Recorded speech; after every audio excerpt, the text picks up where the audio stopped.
नमस्कार मंडळी, तुम्हाला जर भाजी चपाती बनवायचा कंटाळा आला असेल आणि झटपट काहीतरी बनवायचं असेल तर हा मसाले भात एकदा नक्की ट्राय करून बघा।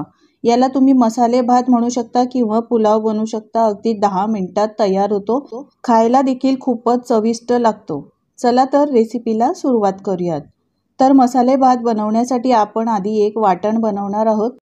तर इथे मी मिक्सरचं भांडं घेतलेलं आहे। 10-12 लसणाच्या पाकळ्या आणि 1 इंच आल्याचा तुकडा घेतला आहे। 5-6 हिरव्या मिरच्या घ्यायच्या आहेत। त्यानंतर मूठभर कोथिंबीर आणि थोडीशी पुदिन्याची पानं घालायची आहेत आणि झाकण लावून पाणी न घालता जाडसर वाटून ठेवायचं आहे।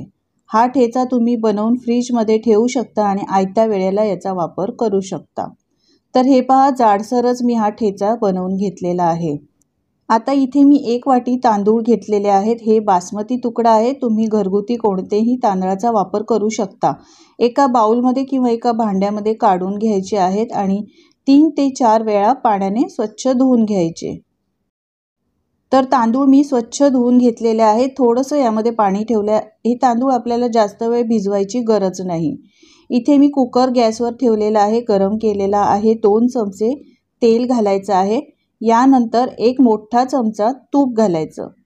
तूप घातल्यामुळे मसाले भाताला फ्लेवर खूप छान येतो आणि खायला खूपच चविष्ट लागतो।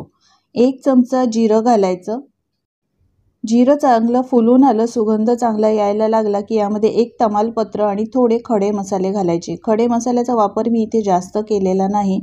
2-3 काळी मिरी, 2-3 लवंग, 1 दालचिनीचा तुकडा घातलेला आहे आणि त्यानंतर 1 हिरवी वेलची आणि 1 मोठी वेलची घालायची। 1 उभा चिरलेला पातळ कांदा घातलेला आहे। यानंतर 10-12 कढीपत्त्याची पानं आणि कांदा आणि कढीपत्ता सगळे मसाले छान परतवून झाले की 1 स्लाइस केलेला टोमॅटो घालायचा आहे। हा बारीक एकदम कट नाही केला, मीडियम साईजमध्ये कट करून घेतलेला आहे। आता आपण जो ठेचा बनवला होता तो 1 चमचा ठेचा यामध्ये घालायचा। सगळा घालायचा नाही, बाकीचा उरलेला फ्रीजमध्ये ठेवून द्यायचा। आता हे सगळं साहित्य छान व्यवस्थित खमंग सुवास सुटेपर्यंत 1 मिनिट परतवून घ्यायचं। सगळं व्यवस्थित परतवून झालं की यामध्ये काही घरगुती मसाले घालायचे। तर पाव चमचा हळद पावडर आणि रंग चांगला येण्यासाठी 1 चमचा काश्मीरी मिरची पावडर, 1 चमचा पावभाजी मसाला, 1 चमचा धणे आणि जिरे पावडर घातलेली आहे। आता सगळं व्यवस्थित पुन्हा एकदा चांगलं या तेलामध्येच परतवून घ्यायचं।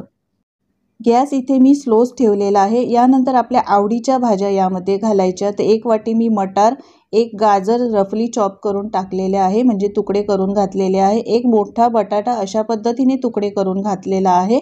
आता सगळे साहित्य व्यवस्थित पुन्हा एकदा मिक्स करायचं, म्हणजे भाजीला चांगला मसाला लागला जातो। यानंतर आपण जे तांदूळ भिजवून धुवून ठेवले होते ते तांदूळ यामध्ये घालायचे आहेत।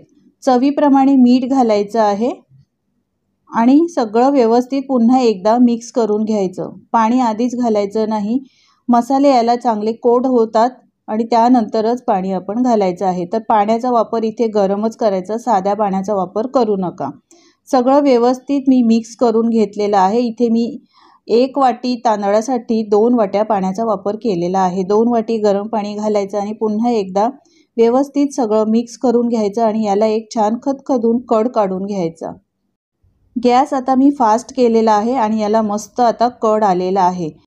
आता 1 चमचा मी बिर्याणी मसाला घातलेला आहे। बारीक चिरलेली कोथिंबीर घालायची आणि सगळं पुन्हा एकदा व्यवस्थित मिक्स करून चांगला कड काढून घ्यायचा। बिर्याणी मसाल्याचा वापर या पुलावमध्ये म्हणजे मसाले भातमध्ये करून बघा, खूपच टेस्टी लागतो। सगळं व्यवस्थित मिक्स करून घेतलेलं आहे। चांगला याला कड यायला पाहिजे। उकळी देखील याला चांगली आलेली आहे। आता कुकरचं झाकण लावायचं आहे आणि 2 शिट्या याला काढून घ्यायच्या। 2 शिटीमध्ये हा आपला मसाला भात मस्त शिजून तयार झालेला आहे। हे बघा, कलर देखील खूप सुंदर आलेला आहे। हा मसाले भात गरम असल्यामुळे थोडासा चिकट वाटतोय, पण हा मसाले भात थंड झाल्यावर एकदम सुटसुटीत तयार होतो। तर 10 मिनिटात बनणारा हा मसाले भात म्हणू शकता तुम्ही किंवा याला पुलाव म्हणू शकता। झटपट तयार होतो। चपाती भाजी बनवायचा कंटाळा आला असेल तर अशा पद्धतीने तुम्ही अगदी झटपट बनणारा आणि चमचमीत आणि चविष्ट मसाले भात एकदा नक्की ट्राय करून बघा। सगळ्यांनाच आवडेल असा हा मसाले भात याची रेसिपी तुम्हाला कशी वाटली कमेंट्स करून सांगायला मंडळी विसरू नका। रेसिपी आवडली असेल तर लाईक करा, शेअर करा आणि माझ्या चॅनलवर जर तुम्ही नवीन असाल तर चॅनलला सबस्क्राईब करा. बाजूच्या बेल आयकॉनवर क्लिक करा म्हणजे नवीन व्हिडिओचे नोटिफिकेशन तुम्हाला रेग्युलर मिळत राहतील. पुन्हा भेटूया अशाच छानशा आणि मस्त रेसिपीसोबत. व्हिडिओ पाहिल्याबद्दल धन्यवाद.